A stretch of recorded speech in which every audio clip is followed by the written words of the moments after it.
Hello everyone, welcome back to Buried Files.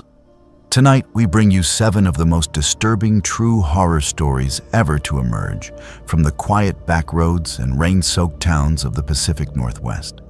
These are not urban legends or exaggerated tales, but confessions and accounts rooted in the lives of people who called these shadowed valleys and isolated communities their home. The stories you will hear tonight come from individuals who believe their experiences would never be believed. And yet, each account is tangled with real names, local history, and unsettling details that only those who lived through them could share. Some of these encounters have left scars on entire communities. Some have resulted in investigations, and all have been pieced together from real witness testimony, public records, or never-before-heard confessions. From unsolved disappearances on snowbound highways to unnatural happenings in lonely cabins.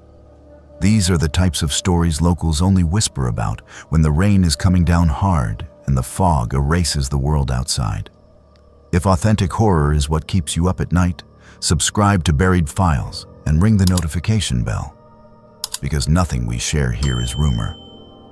These are the dark corners hiding in small towns you thought you knew. After you listen, share your own stories or theories in the comments below. Now, settle in as we open the files on the secrets the Pacific Northwest never wanted you to know. My name is Ryan, and what I am about to tell you happened during the summer of 2019 when I was 23 years old and working as a seasonal lighthouse keeper on Sentinel Rock, a small island off the southern coast of Oregon. I had dropped out of college the previous spring after my father passed away, and I needed to get away from everything and everyone I knew. When I saw the posting for a lighthouse keeper position that required living alone on an island for 3-month stretches, it felt like exactly what I needed. The pay was decent, the work was straightforward.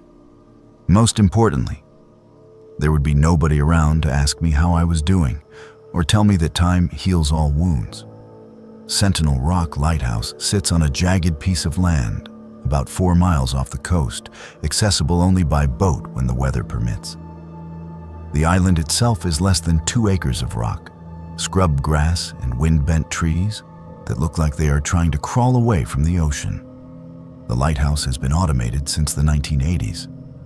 But the Coast Guard still maintains a keeper on site during the summer months to handle maintenance, monitor equipment, and serve as an emergency contact point for fishing vessels in the area. The job was simple enough. I would check the light mechanism twice daily, maintain the foghorn system, keep the solar panels clean, document weather conditions, and perform basic repairs as needed. A supply boat came every Thursday to drop off food, fuel, and mail. And I had a radio to check in with my supervisor on the mainland each morning and evening. The first month passed without incident. I settled into a routine that felt almost meditative. I would wake at dawn, make coffee on the small propane stove in the keeper's cottage attached to the lighthouse base, and walk the perimeter of the island to check for debris or damage from the previous night. The mornings were usually foggy, and I grew to love the way the mist clung to everything and muffled all sound except for the waves and the gulls. After my morning radio check-in, I would spend a few hours on maintenance tasks, then make lunch and read or listen to music in the afternoon. Evenings were reserved for the sunset watch and my second radio check-in. By the time full darkness arrived, I was usually exhausted enough to fall asleep without thinking too much about the life I had left behind on the mainland. It was during my 6th week on the island that I started noticing things that did not fit into the patterns I'd come to expect. The first incident happened on a Tuesday morning in late July. I was making my usual walk around the island when I noticed boot prints in a patch of mud near the eastern cliff edge. They were not my prints. Mine were from hiking boots with a distinct waffle tread pattern.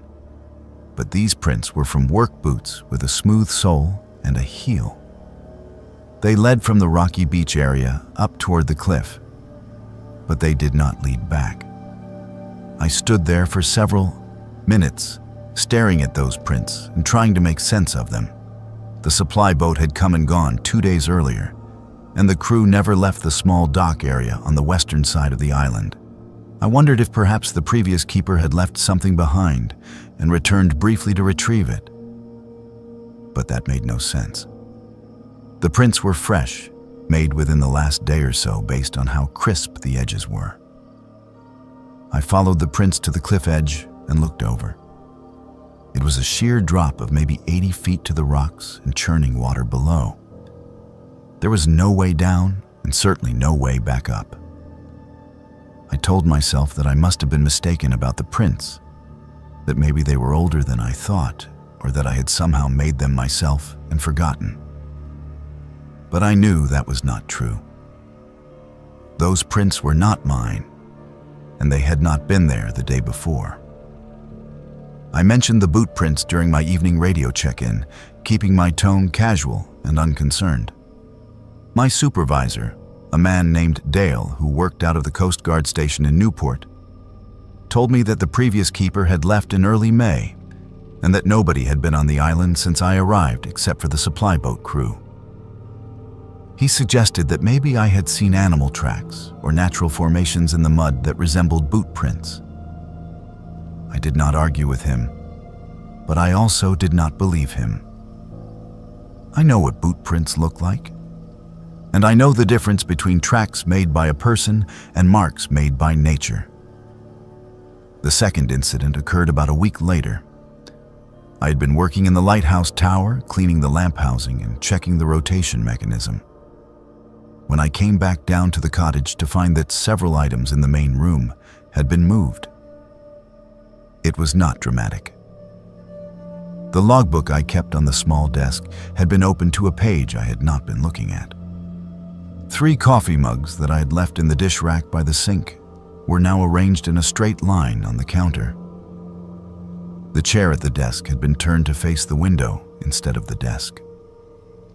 Small things, but things I knew I had not done. I lived alone in a space barely larger than a studio apartment. I knew where I put things, and I knew when those things had been moved.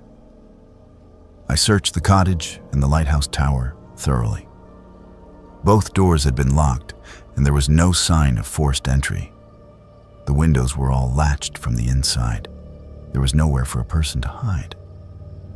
I told myself I was being paranoid, that I had probably moved those things myself without thinking about it. But the unease settled into my chest and would not leave. Over the next 2 weeks, the incidents continued and escalated. I would find tools moved in the small maintenance shed. The foghorn would activate in the middle of the night when there was no fog and no reason for it to sound. I started having trouble sleeping, lying awake in the darkness and listening for sounds that should not be there. During one of my walks around the island, I found more boot prints, this time near the cottage door. They appeared overnight, and again they did not lead away from where they stopped. It was on a Thursday in mid-August when I found the videotape. The supply boat had come and gone, and I was organizing the storage closet in the cottage when I noticed that one of the floorboards in the back corner was loose. I pried it up, thinking I might find evidence of water damage or rot that needed repair, and instead I found a small plastic storage box wedged into the space between the floor joists. Inside the box was a VHS tape in an unmarked sleeve, a small notebook, and a Polaroid photograph of a man I did not recognize.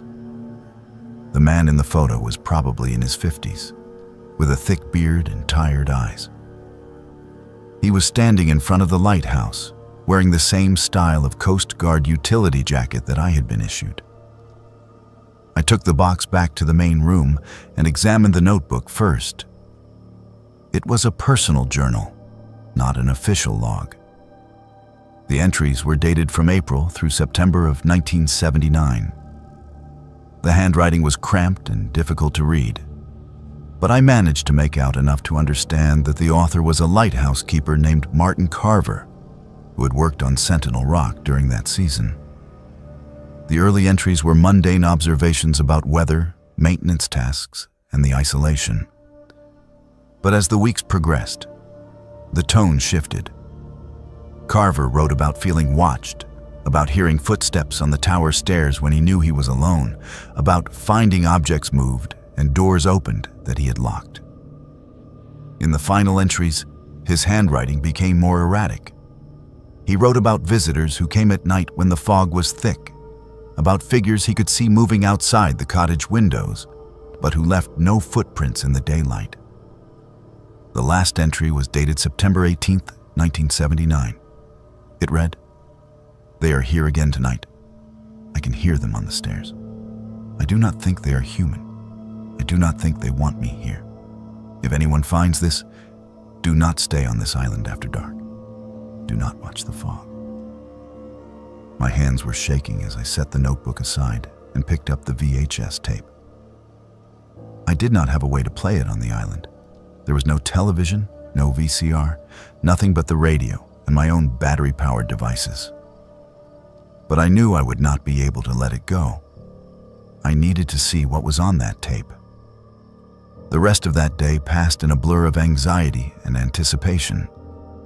I completed my tasks mechanically, barely paying attention to what I was doing. During my evening radio check-in, I asked Dale if he knew anything about a keeper named Martin Carver, who had worked on Sentinel Rock in 1979. There was a long pause before Dale responded. He told me that Carver had been found dead at the base of the eastern cliffs in late September of that year. The official report had ruled it an accidental death, suggesting that Carver had lost his footing and fallen, but the report had been marked as inconclusive due to some unexplained circumstances. Dale did not elaborate on what those circumstances were, and I did not push him. But I could hear something in his voice, a hesitation that told me there was more to the story than he was willing to share over the radio. That night, I could not sleep. I lay in my bed in the small cottage bedroom, listening to the wind and the waves and the creaking of the lighthouse structure. Around 2 in the morning, a thick fog rolled in from the ocean. I could hear the foghorn activate automatically, its low, mournful sound cutting through the darkness at regular intervals. And then I heard something else. Footsteps on the metal stairs of the lighthouse tower. Slow, deliberate footsteps climbing from the base toward the lamp room at the top. I sat up in bed, my heart hammering in my chest. I told myself it was the wind, or the structure settling, or some combination of normal sounds that my exhausted mind was interpreting as footsteps. But I knew better. I had lived on that island for 2 months. I knew every sound the lighthouse made, and this was not one of them. These were footsteps, and they were climbing the stairs. I grabbed the heavy flashlight I kept beside my bed and made my way to the door that connected the cottage to the lighthouse base. My hands were trembling so badly that I could barely turn the handle. The door opened into darkness. The footsteps had stopped, but I could feel something in that darkness, something that did not belong. I raised the flashlight and shone it up the spiral staircase. For a moment, I saw nothing. And then, perhaps 30 feet up the stairs, I saw them. Figures, multiple figures, standing motionless on the stairs. They were human-shaped, but there was something profoundly wrong about the way they stood, the way they held themselves. They did not move. They did not make a sound. They simply stood there in the beam of my flashlight, and I understood with absolute certainty that they were aware of me. I slammed the door shut and locked it. I dragged the desk across the floor and wedged it against the door. And then I went to the radio and called for emergency extraction. I told Dale that I needed off the island immediately, that I would not spend another night there under any circumstances. He tried to calm me down, tried to get me to explain what was happening, but I could not find the words. All I could say was that I needed off the island, and I needed off now. The Coast Guard sent a boat at first light. The fog had cleared by then, and when I opened the door to the lighthouse base and looked up the stairs, there was nothing there. No figures, no evidence that anyone or anything had been present. But I did not care. I grabbed my personal belongings, left everything else, and got on that boat without looking back. I never returned to Sentinel Rock. I turned in my resignation the same day I reached the mainland. Dale tried to convince me to reconsider, suggested that I had been suffering from isolation-induced stress or hallucinations brought on by lack of sleep. But I knew what I had seen, and I knew what Martin Carver had written in that journal. Whatever is on that island, whatever those things are that appear in the fog, they do not want people there. And I was not going to be the next keeper found dead at the bottom of those cliffs. I still have the VHS tape. I have never watched it, and I never will.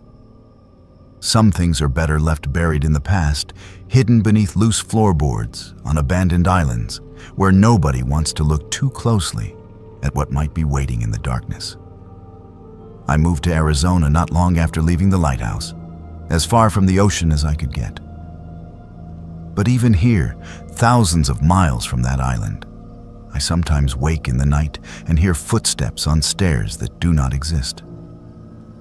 And I wonder if leaving was enough, or if some things follow you no matter how far you run. 3 years ago this month, I volunteered for a search party in the small logging town of Timber Falls, Washington, where I had been living for just under a year.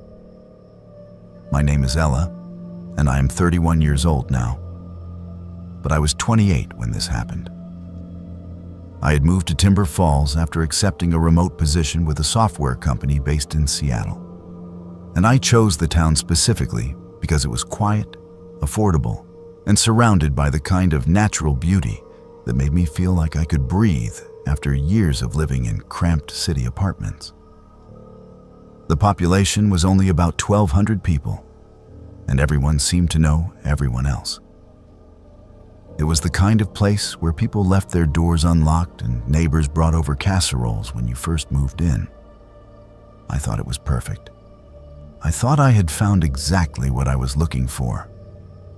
On October 14th, an 8-year-old girl named Sophie Brennan disappeared from the playground of Timber Falls Elementary School during afternoon recess.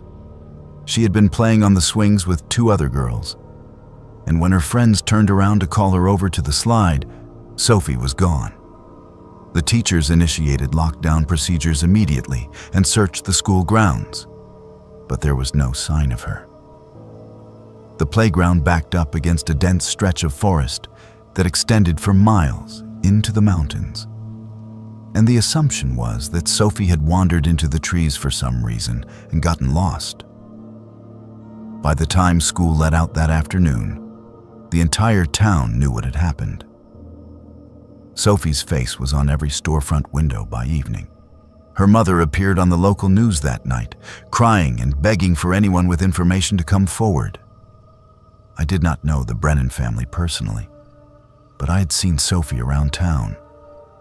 She was a small girl with red hair and freckles, always smiling, the kind of child who said hello to strangers in the grocery store.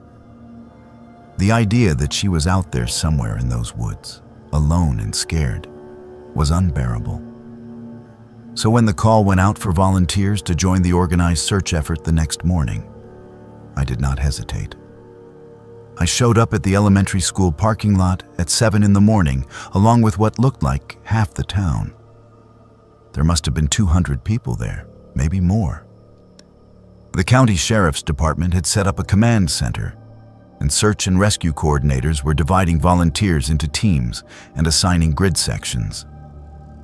I was placed in a group of 8 people and assigned to search a section of forest about 2 miles northeast of the school. Our team leader was a man named Garrett, a local firefighter who had search and rescue training. He went over the basics with us before we headed out.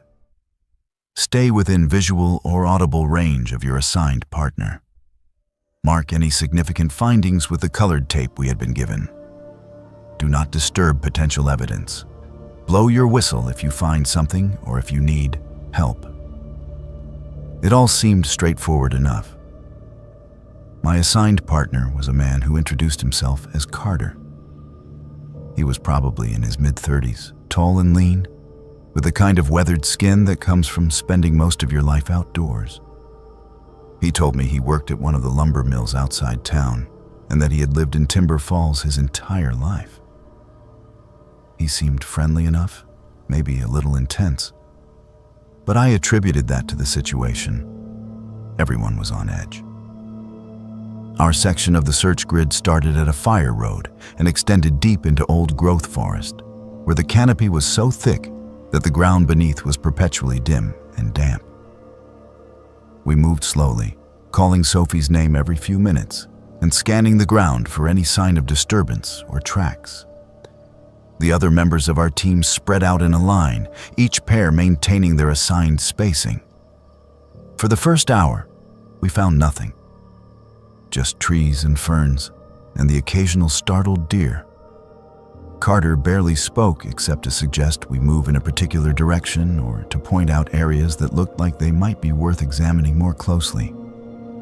I noticed that he kept suggesting we push deeper into the forest, beyond the boundaries of our assigned grid. When I mentioned that we were supposed to stay within our section, he said that the grids were just guidelines and that we needed to cover as much ground as possible while we still had daylight. By mid-morning, we had moved far enough from the fire road that I could no longer hear the other search teams. The forest had grown quieter and darker, the trees older and more densely packed. I was starting to feel uncomfortable with how far we had gone, and I told Carter that I thought we should loop back and rejoin the others. He stopped walking and turned to face me, and there was something in his expression that made my stomach tighten. He said we were close to something, that he could feel it, and that we just needed to keep going a little further. I asked him what he meant by feeling close to something, and he did not answer directly. He just said that the town needed closure one way or another, and that someone had to be willing to do what was necessary. I did not understand what he meant by that, but I knew I did not like it. I told him again that we needed to go back, and this time I made it clear that I was not asking for his opinion. He stared at me for a long moment, and I became acutely aware of how alone we were. There was nobody within shouting distance. Nobody would hear me if I called for help. And Carter was bigger than me, stronger than me, and he was looking at me in a way that made every instinct I had scream that something was very wrong. That was when I noticed his arms. He was wearing a long-sleeved flannel shirt, but the cuffs had ridden up slightly, and I could see fresh scratches running from his wrists up toward his elbows. They were not the kind of scratches you get from brushing against blackberry bushes or catching your arm on a branch. They were deep, parallel gouges, the kind you get from fingernails, from someone fighting back. I felt my blood go cold. I thought about Sophie, about her small hands and how hard she would have fought if someone had grabbed her. I thought about how Carter had been so insistent on pushing deeper into the forest, so certain that we were close to something. And I thought about how he had phrased it. The town needs closure one way or another. I forced myself to stay calm.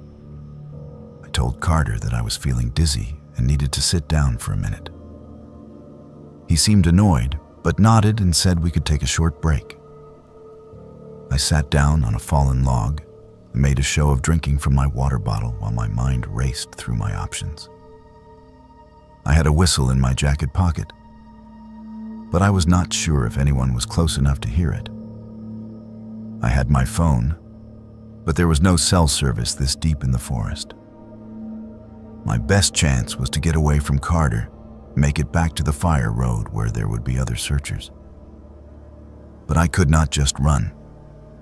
He was faster than me, and if he realized I was trying to get away from him, I did not know what he would do. I told Carter that I thought I had twisted my ankle when I sat down, and that I needed him to check if it was swelling. It was a weak excuse, but it was the best I could come up with in the moment. He crouched down in front of me, and the second his attention was on my boot, I pulled the whistle from my pocket and blew it as hard as I could. 3 short blasts, the signal for help needed. Carter's head snapped up, his expression transforming into something ugly and furious. He lunged toward me, but I was already moving, scrambling backward off the log and putting distance between us. I blew the whistle again, over and over, backing away from him and screaming for help at the top of my lungs. I do not know if he would have caught me if I had been alone, but the whistle worked. I heard voices responding, heard people crashing through the underbrush toward us.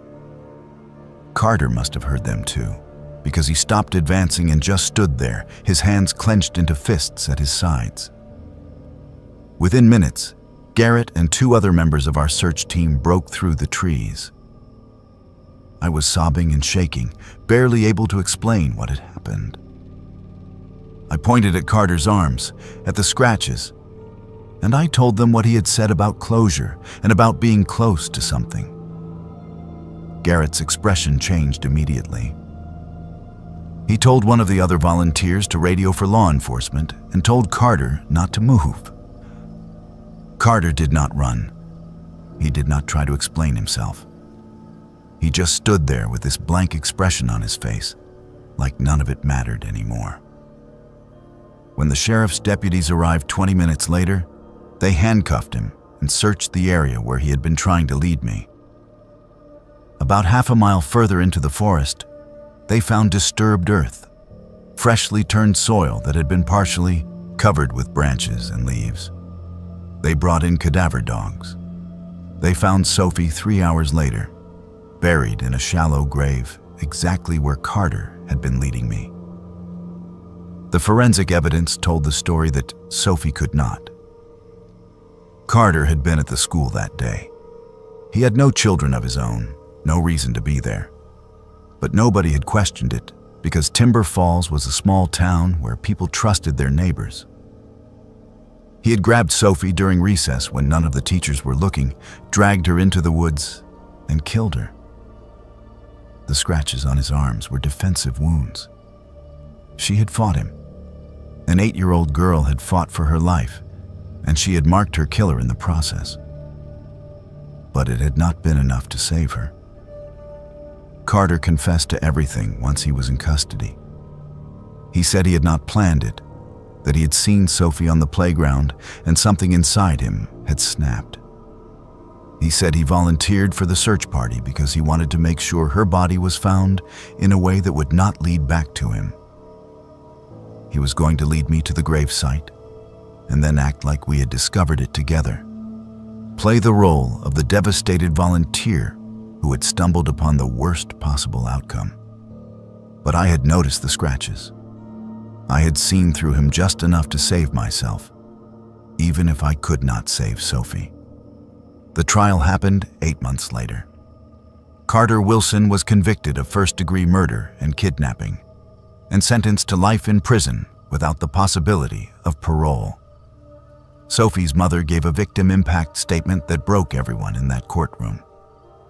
She talked about how her daughter had been stolen from her, how she would never see her grow up or graduate or get married or have children of her own. She talked about how Timber Falls was supposed to be safe, how she had raised her daughter in this town specifically because she thought nothing bad could happen here. And then she looked directly at me and thanked me for blowing that whistle, for trusting my instincts, for doing what Sophie could not do for herself. I have never felt so sick with guilt in my entire life. I did not save Sophie. I saved myself. And that is something I have to live with every single day. I moved away from Timber Falls 6 months after the trial. I could not stay there anymore. Every street corner, every store, Every face reminded me of that day in the forest. People treated me like a hero, but I did not feel like one. I felt like a coward who had been too slow to understand what was happening until it was already too late. I still have nightmares about it. In my dreams, I am back in those woods, and I am following Carter deeper and deeper into the trees. And I never blow the whistle. I just keep walking until we reach that disturbed earth. And then I wake up gasping and crying and hating myself for not seeing it sooner. I do not volunteer for anything anymore. I keep to myself, stay away from small towns, and I do not trust easily. People say that I did everything right, that there was no way I could have known what Carter was planning until I saw those scratches on his arms. But they are wrong. I should have known. I should have felt it earlier. And maybe if I had, Sophie Brennan would still be alive. That is the truth I carry with me. That is the weight that never gets lighter. And that is why I will never forget the face of the man who smiled at me in that elementary school parking lot and asked if I wanted to be his search partner. I have worked as an audio engineer for 12 years, and in that time, I have digitized thousands of hours of old recordings. Vinyl records, cassette tapes, reel-to-reel masters, DAT tapes, everything you can imagine from the analog era that people want preserved in digital format. My name is Nora. I am 36 years old, and I live in Vancouver, British Columbia. Most of my work is boring but satisfying. Old wedding videos, corporate training films from the 1980s, demo recordings from bands that never made it big. I have heard it all, or at least I thought I had, until I was hired to work on the Riverside Sound Studio archive in the fall of 2022. Riverside Sound was a small recording studio that operated in a rural town called Maple Ridge, about an hour east of Vancouver, from 1974 until it closed suddenly in 1985. The building had sat empty for decades, slowly deteriorating, until a real estate developer bought the property with plans to renovate it into a boutique hotel. During the renovation, workers discovered the basement, which had been sealed off and forgotten. Inside were dozens of cardboard boxes filled with reel-to-reel tapes, session notes, and equipment. The developer contacted me through a mutual friend, explaining that he wanted the tapes cataloged and digitized before deciding what to do with them. He thought there might be some historical or archival value, and he was willing to pay well for a thorough job. I picked up the boxes on a Monday morning in October.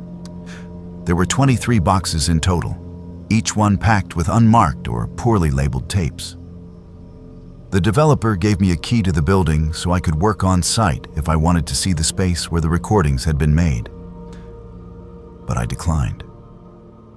I prefer working in my own studio where I have my equipment set up exactly the way I need it. I loaded the boxes into my van and drove back to my workspace in East Vancouver, already planning how I would organize the project. The first week of work was exactly what I expected. I started with the tapes that had the most detailed labels, figuring those would be the easiest to catalog. There were recordings of local rock bands with names like The Voltage and Cascade, demo tracks that were rough but enthusiastic. There were commercial jingles for businesses that no longer existed, radio advertisements for car dealerships and furniture stores, even a few recordings of what sounded like high school choir performances. Nothing remarkable, but everything got the same treatment. I would play each tape, make notes about the content, date if available, and audio quality, then digitize it and save the file with proper metadata. It was methodical work, and I found it almost meditative. It was during the second week that I found the tape that changed everything. I had moved on to a box of tapes that had minimal labeling, most of them marked only with dates or numbers. One tape in particular caught my attention because unlike all the others, this one had a label that said Session 7. Do not in handwriting that looked hurried and angry. The letters were pressed so hard into the paper that they had torn through in places. Every instinct I had told me to set that tape aside, to maybe even throw it away without listening to it. But I am a professional, and part of my job is to document everything, even the things that someone clearly did not want documented. I threaded the tape onto my machine and pressed play. For the first few seconds, there was nothing but the hiss of blank tape, and I thought maybe it was empty. But then I heard a voice. It was a man's voice, calm and measured, with the kind of neutral tone you might use when reading a weather report. He said, "This is Session 7 with Subject 3, November 19th, 1982. There was a pause, and then I heard another voice, a woman's voice, and she sounded terrified. She said, "Please, I do not understand what you want from me." The man's voice responded, "I want you to tell me about the others. I want you to tell me their names." I sat there in my studio, staring at the tape machine, trying to make sense of what I was hearing. It did not sound like a recording session for music or a commercial. It sounded like an interrogation. The woman on the tape was crying, her words broken and desperate. She kept saying she did not know what he was talking about, that she did not know any names, that she just wanted to go home. The man's voice never changed. He stayed calm, almost clinical, as he repeated his questions. "Where did you meet them? What did they tell you? How many others are there?" The woman's answers became more frantic, more incoherent, until finally she started screaming. I stopped the tape. My hands were shaking, and I felt sick to my stomach. I sat there for several minutes, trying to decide what to do. Part of me wanted to destroy the tape, to pretend I had never heard it. But another part of me, the part that had spent 12 years documenting history, knew that I could not do that. If what I was hearing was real, if this was evidence of something terrible, then it needed to be turned over to the authorities. I took a deep breath and pressed play again. The tape continued for another 40 minutes. The man asked the same questions over and over, sometimes softly, sometimes with an edge of irritation in his voice. The woman's responses became weaker as the recording went on, her voice hoarse from screaming. At one point, she said a name. She said, "Jennifer." Her name was Jennifer. The man's voice brightened slightly, like a teacher pleased with a student's correct answer.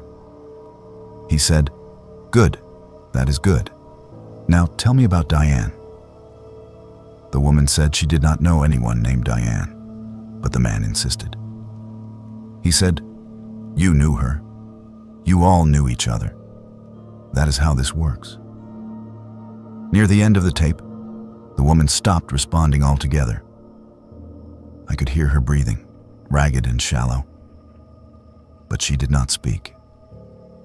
The man's voice continued, asking questions into the silence. And then, just before the tape ran out, he said something that made my blood run cold. He said, "I think that is enough for today. We will try again with the next one. There are always more." The tape hissed into silence, and I sat there staring at the machine, my mind trying to process what I had just heard. I immediately started searching through the rest of the tapes, looking for anything else labeled Session. I found 2 more. Session 4, Do Not, and Session 9, Do Not, both in the same angry handwriting. I did not want to listen to them, but I knew I had to. Session 4 was similar to Session 7, a different woman's voice, the same man's voice, the same questions. Session 9 was worse. The woman on that tape was barely coherent. Her words slurred like she had been drugged or beaten into submission. The man's voice was more impatient on that recording, his questions sharper and more accusatory. At one point he said, "If you do not cooperate, I will have to move on to the girl we picked up last week. Is that what you want?" I spent the next 2 days researching Riverside Sound Studio and its owner. His name was Gordon Hayes, and he had opened the studio in 1974 as a side business while working as a music teacher at the local high school. According to old newspaper articles, he had been well liked in the community, known for giving free lessons to underprivileged kids and volunteering at the community center. The studio closed in 1985 with no explanation. Hayes had simply locked the doors one day and never came back. I found his obituary from 2003. He had died of a heart attack at the age of 67, survived by a son named Michael who still lived in Maple Ridge. Next, I started searching for missing persons cases in the Maple Ridge area from the early 1980s. It did not take long to find what I was looking for. Between 1981 and 1983, 3 women had disappeared from the area. Jennifer Holt, 22 years old, was last seen leaving a bar in downtown Maple Ridge in March of 1981. Diane Kruger, 19 years old, disappeared from a shopping mall parking lot in August of 1982. Rebecca Chow, 26 years old, vanished while walking home from her job at a grocery store in November of 1983. All 3 cases were still unsolved. All 3 women were presumed dead, but their bodies had never been found. I listened to the tapes again, this time making detailed notes about everything the man said. He had mentioned Jennifer by name, and he had mentioned Diane. He had talked about the next one and the girl we picked up last week. The dates on the tape labels matched the timeline of the disappearances. Session 7 was dated November 19, 1982, which was 3 months after Diane Kruger disappeared. The voice on that tape could have been Diane. I had no way to know for certain, but the more I listened, the more convinced I became that I was hearing the final hours of women who had been taken, interrogated, and murdered. I contacted the Royal Canadian Mounted Police on a Thursday morning. I spoke to a detective in the Major Crimes Unit and explained what I had found. He was skeptical at first, which I understood. A box of old tapes from a defunct recording studio does not exactly scream credible evidence. But when I played portions of the recordings over the phone, his tone changed. He told me not to touch anything else, not to listen to any more tapes, and that someone would be at my studio within the hour. 2 detectives arrived and took possession of all 23 boxes. They asked me questions for over 2 hours, documenting everything I had done since receiving the tapes, every tape I had listened to, every note I had made. One of the detectives, a woman named Constable Reeves, told me that they would have the recordings analyzed by forensic audio specialists and that they would compare the voices on the tapes to any existing recordings of the missing women. She also told me that I might be called as a witness if the case ever went to trial, though she warned me that it was unlikely given how much time had passed and the fact that the main suspect was already dead. The RCMP executed a search warrant on Gordon Hayes' former property in Maple Ridge 2 weeks later. Using ground-penetrating radar and cadaver dogs, they found human remains buried in 3 separate locations on the property. Dental records confirmed that the remains belonged to Jennifer Holt, Diane Kruger, and Rebecca Chow. All 3 women had been dead for over 40 years. The tapes I had found were the only evidence that explained what had happened to them in their final days. The case made national news. Gordon Hayes was identified posthumously as a serial killer who had used his recording studio as a cover for abducting and torturing women. His son Michael, who was 62 years old and had been living quietly in Maple Ridge for his entire life, was questioned extensively, but never charged with any crimes. He claimed he had no knowledge of what his father had done, that he had never been allowed in the basement of the studio, and that his father had always told him the space was for equipment storage only. The police believed him. There was no evidence to suggest he had been involved. I have not been able to work on any audio project since turning over those tapes. Every time I sit down at my equipment, every time I press play on a recording, I hear that man's calm, clinical voice asking his questions. I hear those women begging for their lives. I know that what I did was important, that I gave those families closure and brought a monster's crimes to light even after his death. But it doesn't make it easier. It does not make the nightmares stop. I cannot listen to anything anymore without wondering what horror might be hiding in the silence between the words. The night it snowed in late April was the night I saw something I still cannot explain. And I have spent the last 5 years trying to convince myself that it was not real. My name is Aiden. I am 29 years old, and I work for the Washington State Department of Transportation as a highway maintenance technician. Most people do not think much about who keeps the mountain passes clear during bad weather. But it is people like me, working overnight shifts in the middle of nowhere while everyone else is safe at home. I took the job right out of high school because it paid well and did not require a college degree, and for the most part, I have never regretted it. But that night in April of 2020 changed something in me. It made me afraid of the dark in a way I have not been since I was a child. I was assigned to work the overnight shift on Stevens Pass, which is a stretch of US Route 2 that cuts through the Cascade Mountains between the towns of Leavenworth and Skycomish. It is one of the more challenging routes in the state because the elevation reaches over 4,000 feet and the weather can turn dangerous without warning. Most of the winter crews get pulled off the pass by mid-April when the snow finally starts to melt and the avalanche risk drops. But that year, we had a late-season storm system move through that dumped another 8 inches of heavy, wet snow on the pass.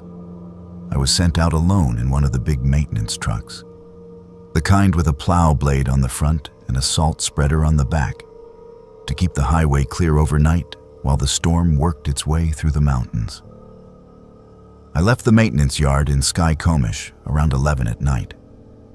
The snow was already coming down hard, thick flakes that stuck to the windshield faster than the wipers could clear them.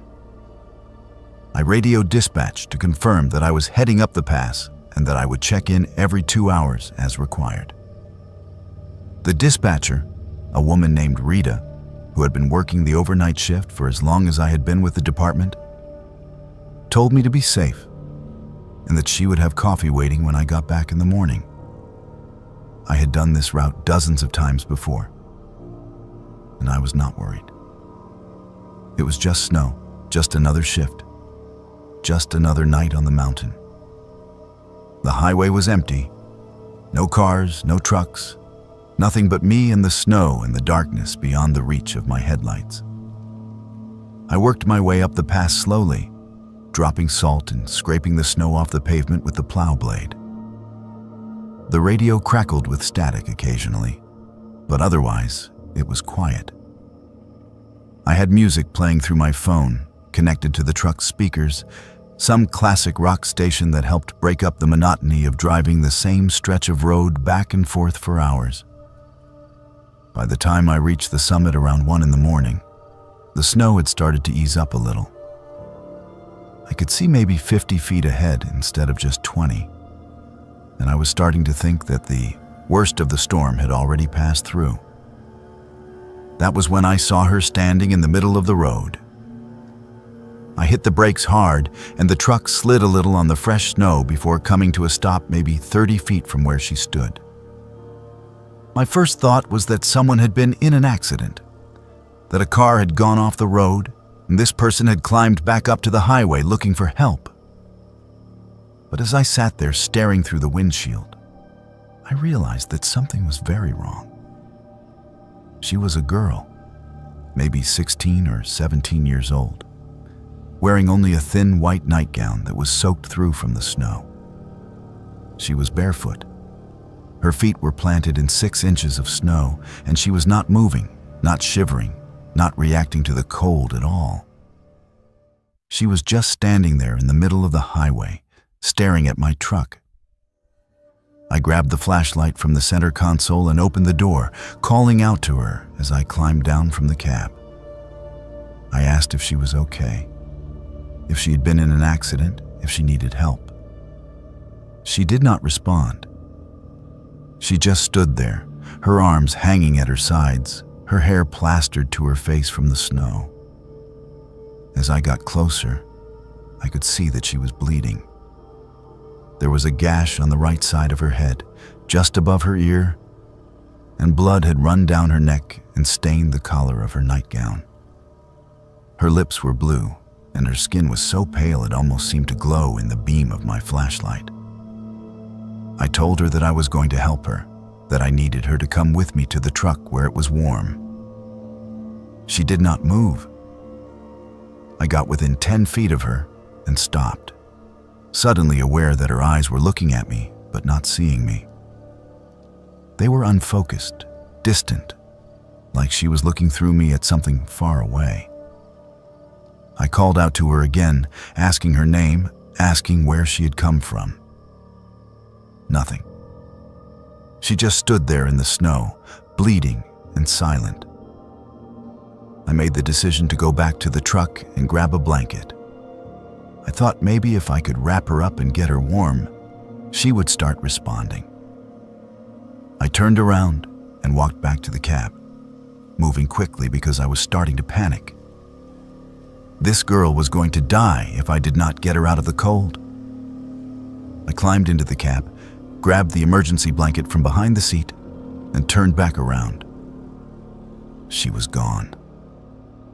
I stood there holding the blanket, staring at the empty highway where she had been standing just seconds before. The snow was falling steadily again, and there were no footprints leading away from the spot where she had been. There was nothing. Just the tire tracks from my truck and the line scraped clean by the plow blade. I called out into the darkness, asking where she had gone, asking if she could hear me. My voice sounded small and swallowed up by the snow and the wind. There was no response. I spent the next 20 minutes searching the area. I walked up and down the highway with my flashlight, looking for any sign of where she might have gone.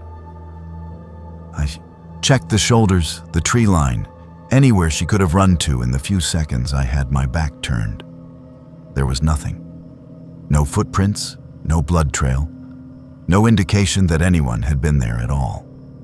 I tried my radio to call dispatch, but all I got was static. The storm must have been interfering with the signal, or maybe I was too far up the pass for the radio to reach the towers. My cell phone had no service either. I was alone on that mountain with no way to contact anyone and no explanation for what I had just seen. I got back in the truck and sat there for a long time, trying to make sense of it. I told myself that maybe I had been hallucinating, that the isolation and the darkness and the long hours were playing tricks on my mind. But I knew what I had seen. That girl had been real.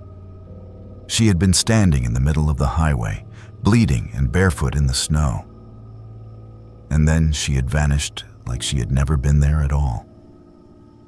I finished my shift because I did not know what else to do. I drove back and forth along the pass, clearing snow and trying not to think about what I had seen. Every time my headlights swept across the road ahead, I expected to see her standing there again. But she was gone. By the time I made it back down to the maintenance yard in Skycomish at 6 in the morning, the snow had stopped and the sun was starting to rise. Rita was waiting with coffee like she had promised, and she asked me how the shift had gone. I told her it was fine. I did not tell her about the girl. I went home and tried to sleep, but I could not stop thinking about it. I kept seeing her face, those unfocused eyes, the blood running down her neck. I got up around noon and turned on the local news, half expecting to see a report about a missing girl or a car accident on Stevens Pass. There was nothing. I checked the news websites, the police reports, everything I could think of. Nothing. It was like she had never existed. 2 days later, I was at the maintenance yard getting ready for another shift when one of the other guys, a veteran technician named Tom, mentioned that he had seen something on the news about a body being found near Stevens Pass. I asked him what he meant, and he pulled out his phone and showed me the article. A hiker had discovered human remains in a ravine about 3 miles off the highway, not far from the summit. The remains were identified as those of a 17-year-old girl named Paige Summers, who had been reported missing from her home in Leavenworth 2 days earlier.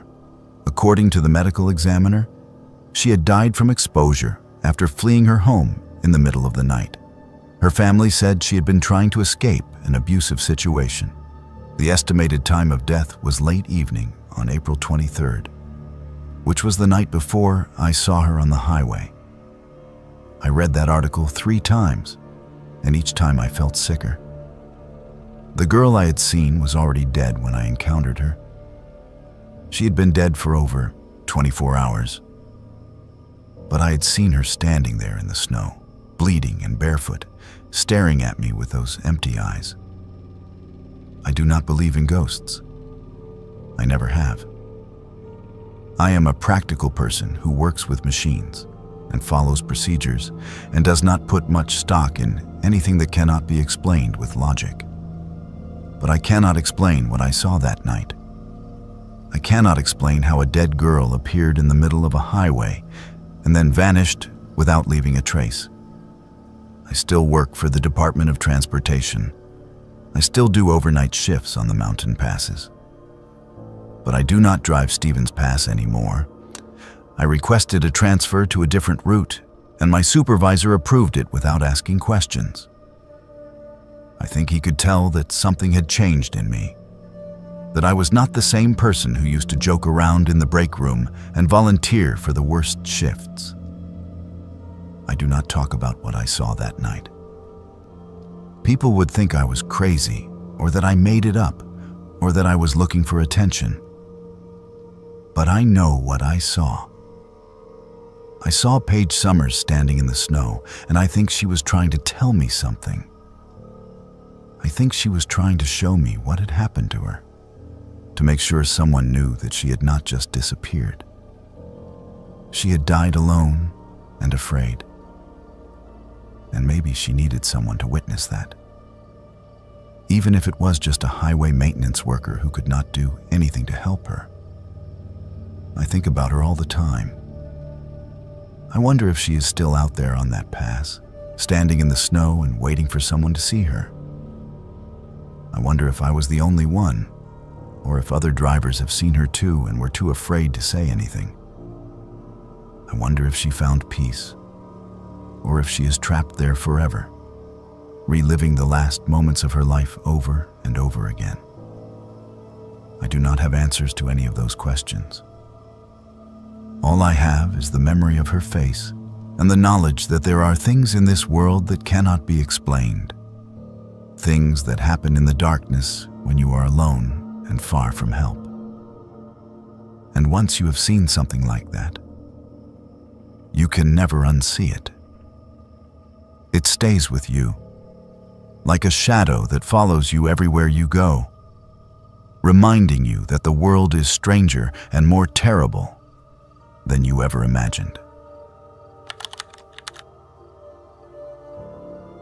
As part of my graduate thesis on Pacific Northwest settler history and its impact on indigenous populations, I was granted access to the Historical Society archives in the small coastal town of Fern Harbor, Oregon, in the summer of 2021.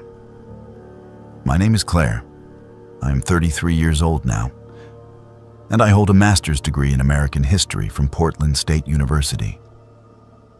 What I discovered during my 3 months of research in that town fundamentally changed not only my thesis, but my entire understanding of how communities protect themselves from the truth.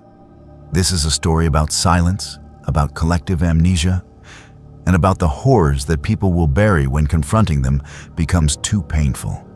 Fern Harbor is a town of approximately 800 people situated on a rocky stretch of coastline about 90 miles south of Portland. It was founded in 1847 by Euro-American settlers who established a fishing and timber economy that persists to this day. The town has that postcard-perfect quality that attracts tourists during the summer months.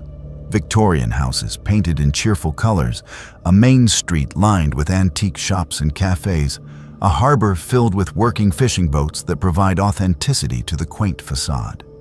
I chose Fern Harbor specifically because preliminary research suggested that the area had a significant indigenous population prior to settler arrival. And I wanted to document what happened to those communities during the colonial period. The Fern Harbor Historical Society operates out of a converted church building on the edge of town. It houses an extensive collection of documents, photographs, personal papers, and artifacts dating back to the town's founding. When I first contacted the society to request access for my research, I was greeted warmly by the president, a woman in her late 70s named Margaret Caldwell. Margaret had lived in Fern Harbor her entire life, as had her parents and grandparents before her. She seemed genuinely excited about my project and told me that the Historical Society was always happy to support academic research. She gave me a key to the archive room and told me I could work there during regular business hours, which were Tuesday through Saturday from 10 in the morning until 4 in the afternoon. The first 2 weeks of research proceeded exactly as I had expected. I worked my way through boxes of documents systematically, starting with the earliest records and moving forward chronologically. I found land deeds, census records, business ledgers, personal diaries, and correspondence that painted a detailed picture of the town's early years. There were occasional references to the indigenous people who had lived in the area, mostly dismissive or patronizing comments about the local Indians who fished in the harbor or traded with the settlers. But there was surprisingly little documentation of what happened to those communities once the settlers arrived in significant numbers. It was as if the indigenous population had simply vanished from the historical record sometime in the late 1800s, which I knew from experience was not unusual. Settler records often erased indigenous presence either deliberately or through neglect. It was during my third week that I began to notice gaps in the archive that seemed intentional rather than accidental. The collection had excellent documentation for the 1840s, 1850s, 1870s, and beyond. But there was almost nothing from the 1860s. A few scattered business receipts, a couple of letters, but none of the detailed diary entries, newspaper clippings, or official records that I had found for every other decade. When I asked Margaret about it, she smiled in that friendly way she always did and told me that those years were just not well documented, that perhaps there had been a fire or flood that destroyed the records. It was a plausible explanation, but something about the way she said it made me suspicious. Her tone was too casual, too practiced, like she had given that explanation many times before. I started paying closer attention to what was missing rather than what was present. I noticed that several boxes had labels indicating they should contain materials from the 1860s. But when I opened them, they were either empty or filled with documents from different decades that had clearly been placed there recently. I found references in letters from the 1870s to events that had occurred during the difficult years, or when the school was operating, but no explanation of what those references meant. It was like trying to read a book with entire chapters torn out, and the remaining text carefully edited to avoid mentioning what had been removed. The breakthrough came by accident. I was looking through a box labeled Photographs Miscellaneous 1900-1920 when I found a small envelope that had been tucked into the wrong box. Inside were 5 black and white photographs, slightly faded but still clear enough to see the details. They showed a large wooden building that looked like a dormitory or boarding house surrounded by a high fence. In front of the building stood rows of children, all of them appearing to be indigenous based on their features and the traditional clothing some of them wore. The children looked thin and serious, none of them smiling. Standing behind them were several white adults, stern-faced men and women who I assumed were teachers or administrators.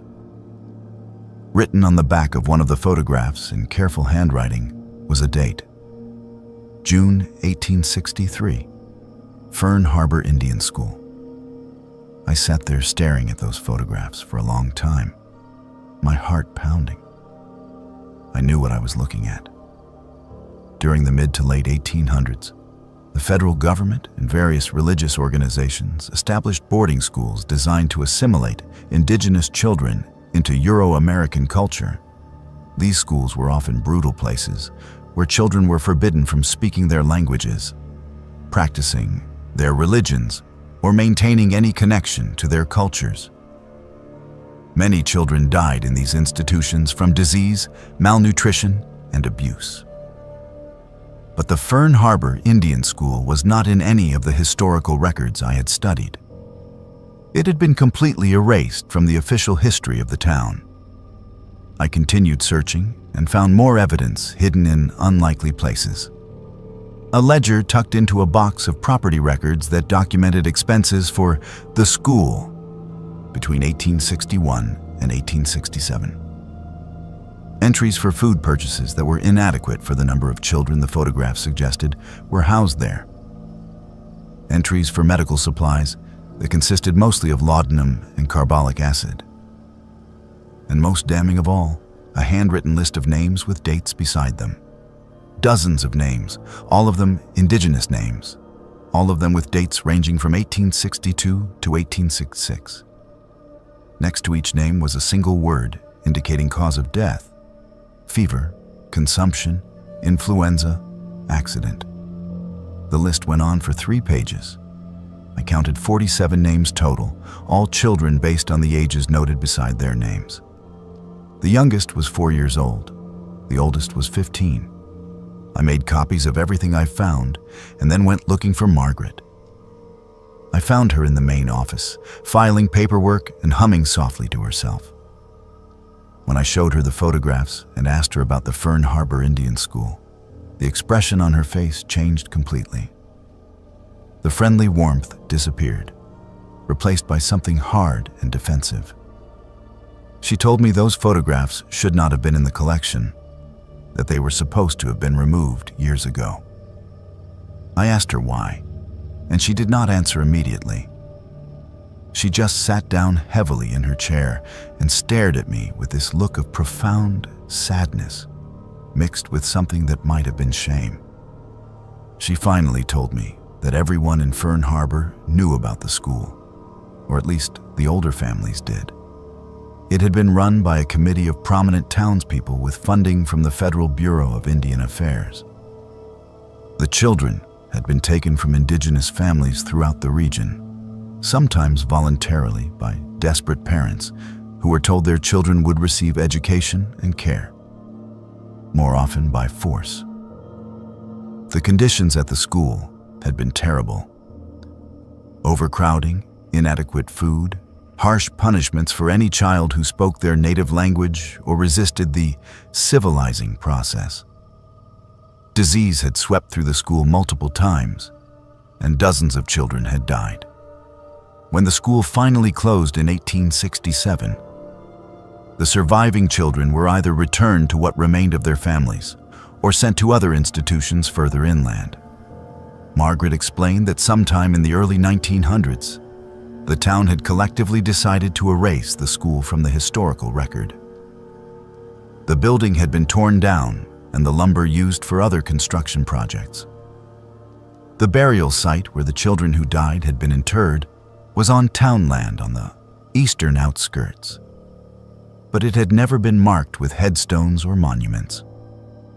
Instead, it had been allowed to become overgrown and forgotten. Documents relating to the school were systematically removed from the archives.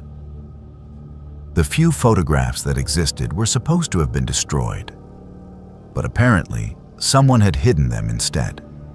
The town had chosen to forget, to pretend that the school had never existed, because acknowledging what had happened there meant acknowledging the complicity of the founding families whose descendants still lived in Fern Harbor. I asked Margaret why she was telling me this now, why she did not just deny everything and tell me the photographs were forgeries or mistakes. She said she was tired of lying, tired of protecting a secret that should never have been kept in the first place. She was the president of the Historical Society, and she had a responsibility to preserve history, not erase it. But she also told me that if I chose to include this information in my thesis or publish it in any way, I would face resistance from the town. There were people in Fern Harbor who still believed that the past should stay buried, that bringing up old horrors served no purpose except to create guilt and division. I left Fern Harbor 2 weeks later with copies of every document and photograph I had found. I contacted indigenous advocacy organizations and cultural preservation groups to inform them of what I had discovered. I also contacted the Oregon State Historic Preservation Office and provided them with the location of the unmarked burial site. Within 3 months, a team had been sent to Fern Harbor to conduct ground-penetrating radar surveys of the site. They confirmed the presence of human remains consistent with the number of deaths documented in the ledger I had found. The remains were those of children, some as young as 3 or 4 years old based on skeletal analysis. The discovery made regional news, though it did not receive the national attention that similar findings at boarding schools in other states had garnered. The town of Fern Harbor was forced to acknowledge what had happened, though many residents were angry about what they saw as an attack on their community's reputation. A memorial was eventually erected at the burial site, and representatives from the indigenous nations whose children had been taken to the school performed ceremonies to honor the dead. Margaret Caldwell stepped down as president of the Historical Society shortly after the story became public. I heard from mutual contacts that she received threats and harassment from some town members who blamed her for bringing shame to Fern Harbor. I completed my thesis and received my degree, but the experience changed me in ways I am still processing. I learned that history is not just about what is recorded, but about what is deliberately hidden. I learned that entire communities can agree to forget atrocities when remembering becomes uncomfortable, too threatening to the narratives they have built about themselves.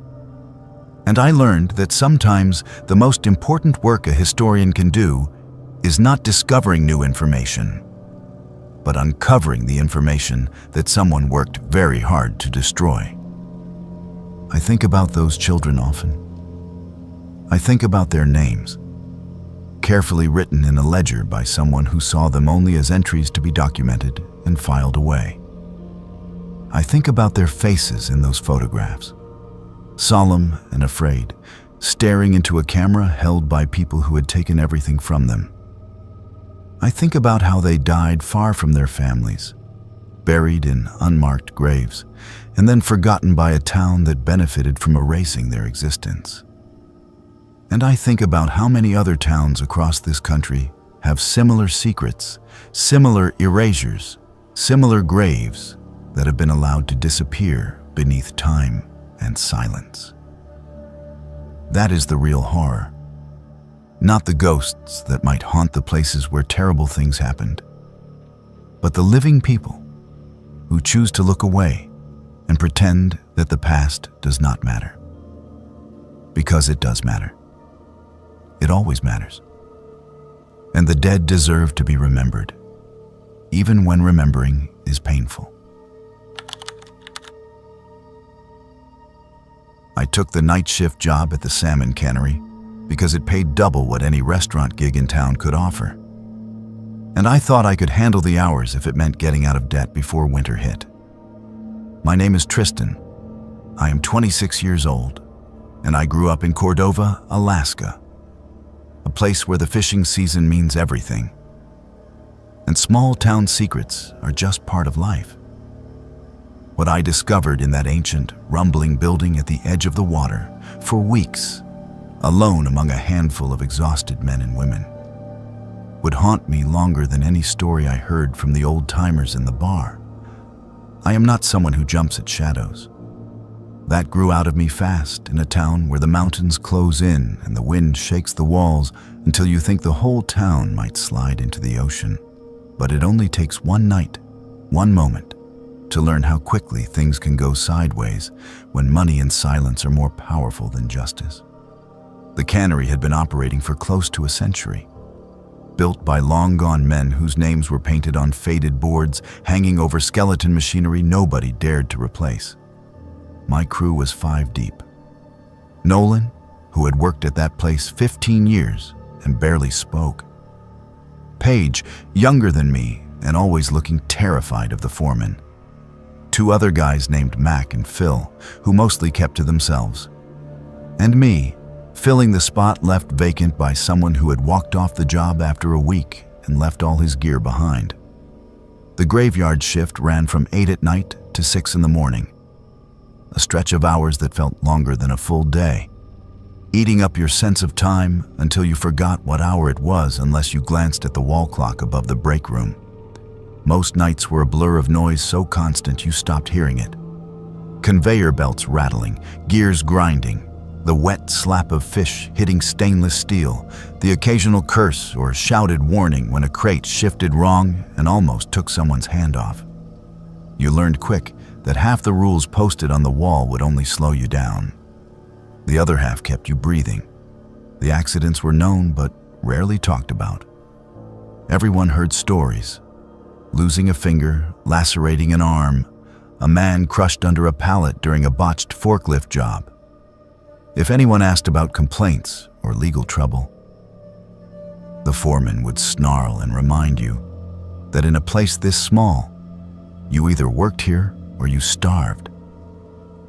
The older guys like Nolan kept their heads down and did not say much to anyone except the foreman, who favored them with a nod and first pick of the overtime. Paige had only been working 2 weeks when it happened. We had just hit midnight, the machinery slick with water and fish oil, the smell of metal biting through everything else. I was monitoring the packing line when Paige screamed. I looked over to see her hand caught between a shifting conveyor and the heavy steel gear where the conveyor belt looped back under the sorting table. The sound, high, desperate, unmistakable, was drowned out almost immediately by the rest of the line. But I saw Nolan react before I could move. Slamming the emergency stop so hard, he cracked the plastic casing. Everything shut down except Paige's screaming. Her hand was mangled, but not severed, blood already pooling beneath the conveyor. The foreman barreled over, yelling at Nolan and me to back off, snapping at Paige to hold tight, don't move. Voice so gruff, it sounded like anger. For a split second, I thought he was about to call an ambulance, or at least move to help Paige. Instead, he told Mac to take her to the supervisor's office and call the owner on the emergency number, not 911. Paige kept up a steady whimper as Mac guided her out, hand wrapped in bloody towels. The next hour was a frozen, miserable haze. Work stopped. Nolan sat with his head in his hands. Phil paced nervously, checking the loading docks every few minutes, and I just stood there waiting for the sirens that never came. The owners showed up quickly, too quickly for someone living outside town, and headed straight into the office where Paige was waiting. Paige had stopped crying by then, her face so pale I thought she might faint. The owner spent 30 minutes behind closed doors with her. Nobody else was called in. No paramedics, no police, just the owner, the supervisor, and a girl whose hand looked broken in 3 places. When they finally emerged, Paige was quieter, her eyes downcast. The owner put her in his truck and drove off toward the outskirts of town, leaving Mac and Nolan looking as uneasy as I felt. The foreman announced Paige had quit and that someone else would take her place tomorrow. The machinery was fixed and cleaned by dawn, and when the morning crew came in, there was no sign anything had happened except a single blood-stained towel stuffed in the trash. It stuck with me. How quickly Paige vanished. How fast everything returned to normal. I tried to find out where she'd gone, but her phone went straight to voicemail, and her apartment was dark when I passed by. The supervisor shrugged it off, said the owner had taken care of her, and that was all anyone wanted to know. It was Nolan who finally gave me a clue. He was silent for days after the accident, but caught me outside having a smoke later that week. He stared out at the distant line of mountains and said quietly, "Third one in 6 years. Each time they pay him to leave." I pressed him, but his face stayed blank. It was only when I said Paige's name that he grimaced and muttered, "Every year someone gets hurt. Some take the cash, never come back." The owner's money, it turned out, was legendary among the old hands. Legal trouble threatened the cannery if anyone went to the hospital or tried to file a complaint.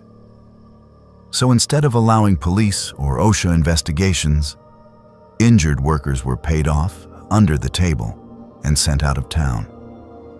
The owner kept the payouts quiet. Nobody talked about it openly, but everyone knew. You got hurt, you got bought off, and you disappeared. Just another face in a town where silence was worth more than a paycheck. I could not let it go.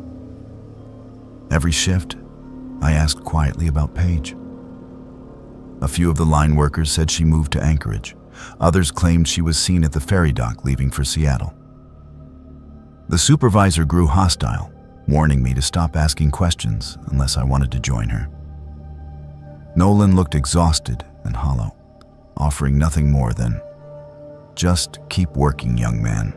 Do not get in the way."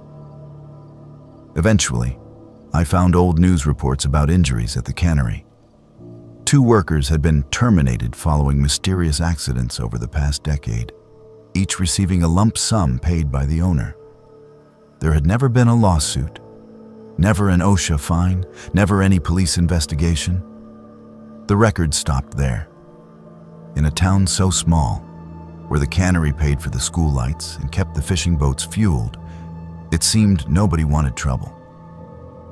I tried to speak with Paige directly by tracking a bank transfer made to her old account, but she had closed it after a deposit of $15,000. $15,000 was enough to leave fast, but not enough to start over. I worried for her, wondered if she even knew what she had signed away in that office. Her health, her peace of mind, her right to call herself a local. By late fall, things were tense in the building. OSHA finally arrived after an anonymous complaint, but the inspection was delayed twice and included only a superficial review of the older machinery. The foreman was nervous all week, gruff and short with the crew, snapping at anyone who worked slowly or asked about repairs.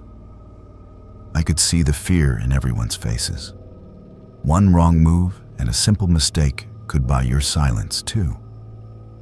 When the inspection was over, and OSHA missed the structural flaws in the oldest equipment, I could not live with myself.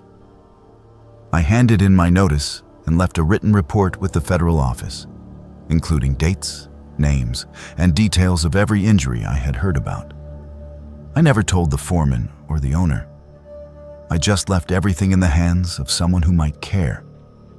The cannery shut down 2 months later. Word spread fast.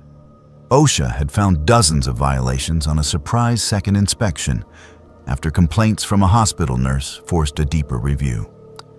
The owner was charged with multiple counts of negligence. People talked in whispers, afraid that the school would close or that the lights would go dark in town. But slowly the truth came out.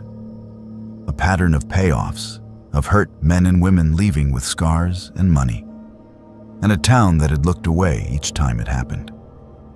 I saw Nolan once after that, working a different job by the docks, older and slower, but finally unafraid. He nodded to me as I passed, and I wondered if he too had finally left behind the fear and guilt that grew from working in a place where wounds were traded for silence. As winter came on, I tried not to think of Paige, or of the others who vanished from town with money but without justice. I knew the owner would get a lawyer and might never see the inside of a cell. I knew the town would struggle without the cannery, and I knew that some people still blamed me and Nolan and anyone else who refused to play along. But truth is heavier than guilt, and when you open a wound that has been covered too long, the blood tells its own story. Workers who had stayed silent for years began to speak. They told of being paid off, of hands mangled and days spent in pain, afraid to cause trouble. They talked of the foreman's threats and the owner's payroll. They talked of leaving home, families broken, and futures lost. Paige's story was only one among many, but she was the one I could not forget. I still live in Cordova, working odd jobs and telling myself that if another factory or fishing operation opens, I will not be part of it unless I know the rules are different. The darkness in those long graveyard shifts was not just a matter of missed sunlight, but a shadow cast by every time someone chose hush money over a fellow worker's safety.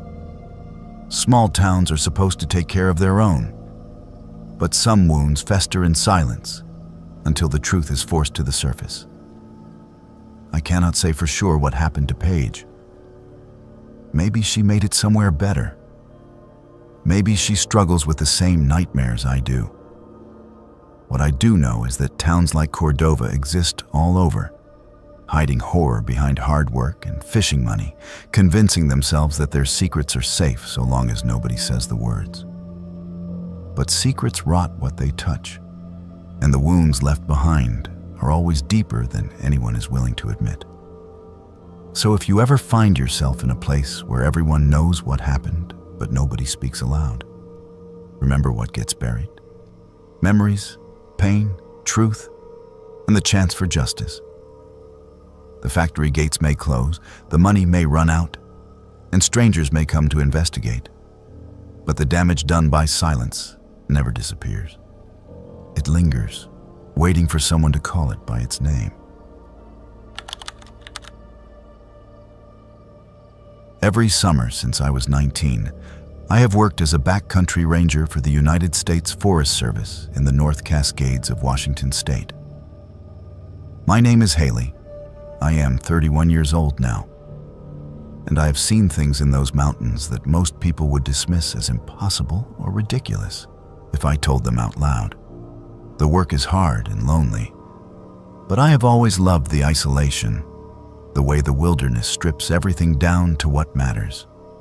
You learn to trust your instincts out there because sometimes your instincts are the only thing keeping you alive. What happened during my rotation at the Granite Ridge cabin in the summer of 2019 taught me that there are places in this world where humans are not welcome, where we are being watched by things that do not want us there, and where ignoring the warnings can cost you everything. The North Cascades are some of the most remote and rugged terrain in the continental United States. Jagged peaks, dense forests, glaciers that carve through valleys, and miles upon miles of wilderness where you can hike for days without seeing another person. The Forest Service maintains a network of backcountry cabins for rangers who patrol these areas during the summer months, checking trails, monitoring wildlife, and providing emergency assistance to hikers who get themselves into trouble. The rotations are typically 2 weeks on, 1 week off, and you spend those 2 weeks completely alone, except for twice daily radio check-ins with the district office.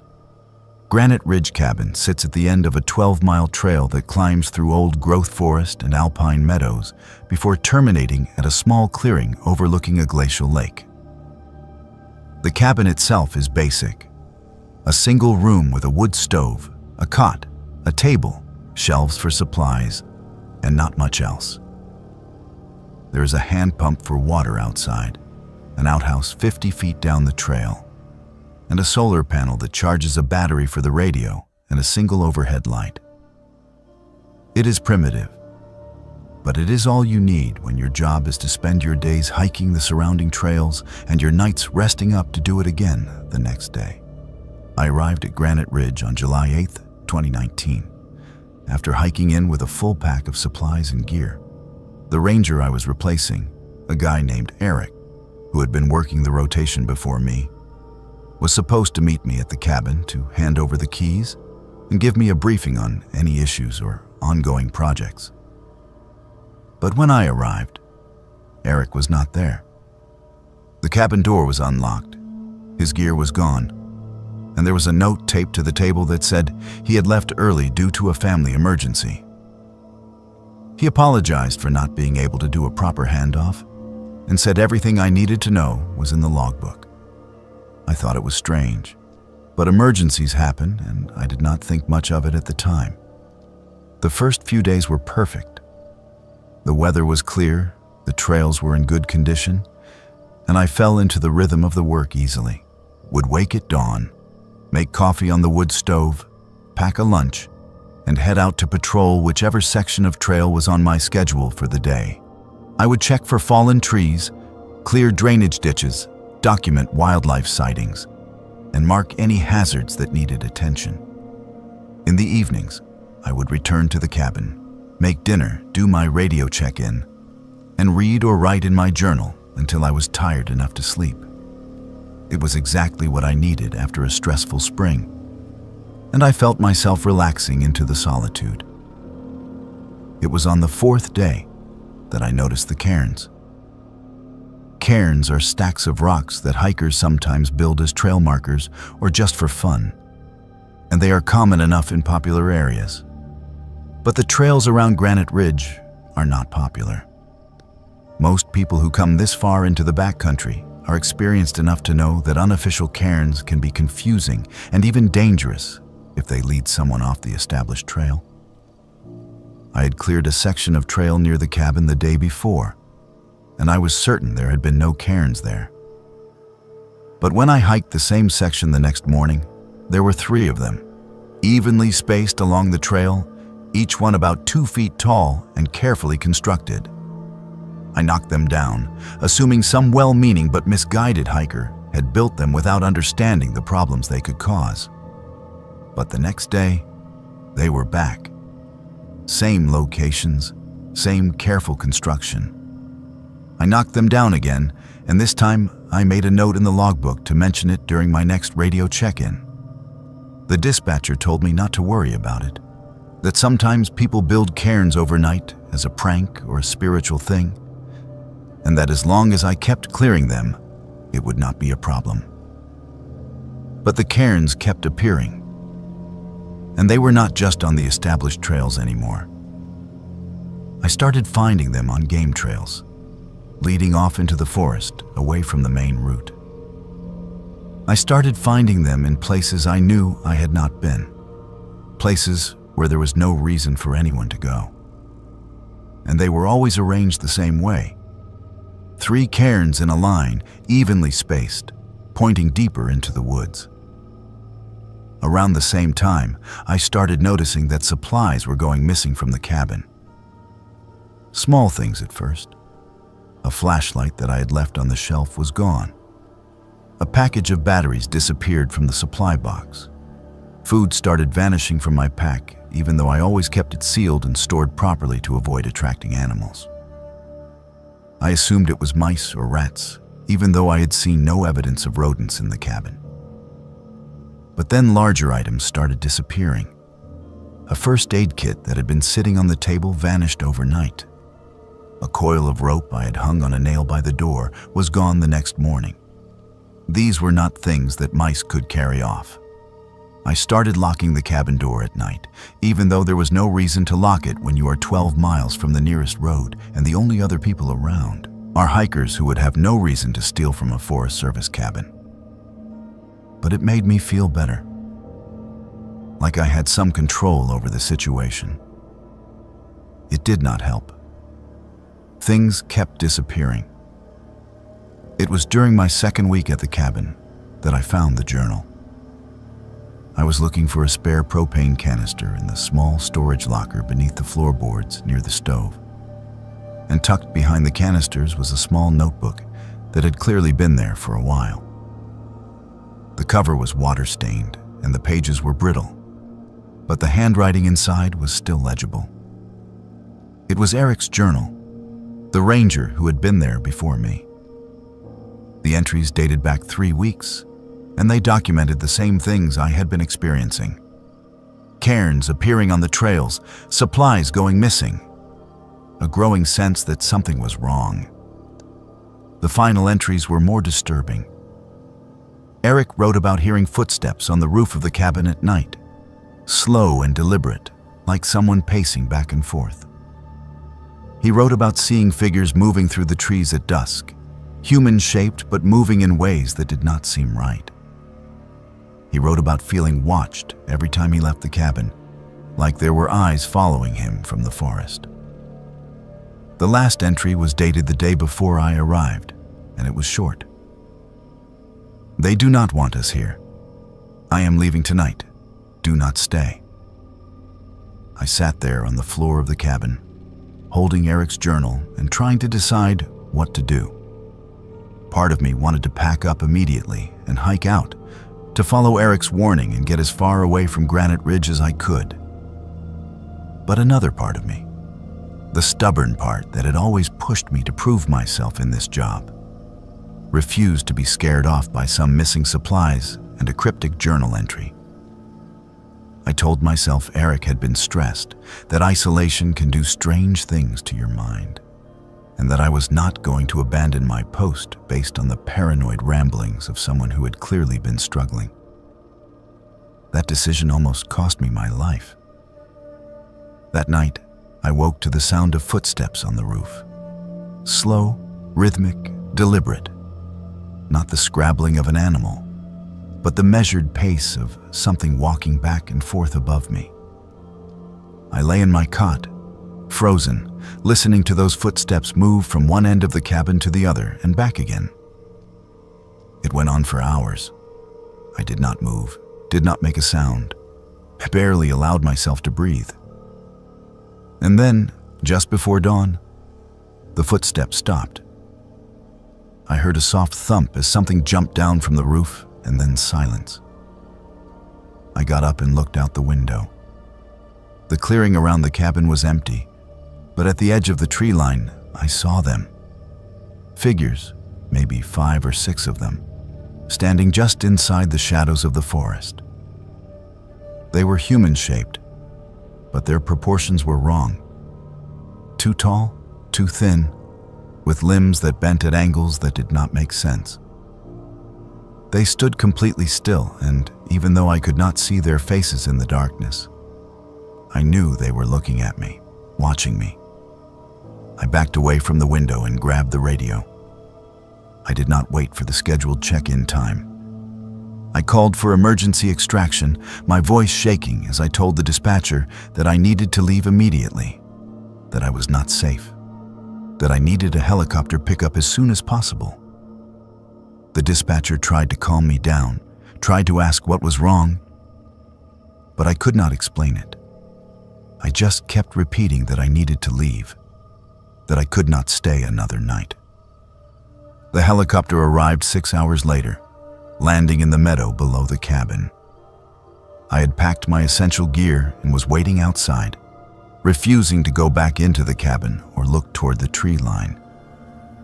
The pilot gave me a strange look when he saw my face, but he did not ask questions. He just told me to get in, and within minutes, we were lifting off and flying back toward the district office.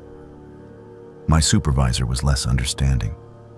He wanted to know what had happened, why I had called for emergency extraction, What emergency had justified the expense of a helicopter when I could have just hiked out?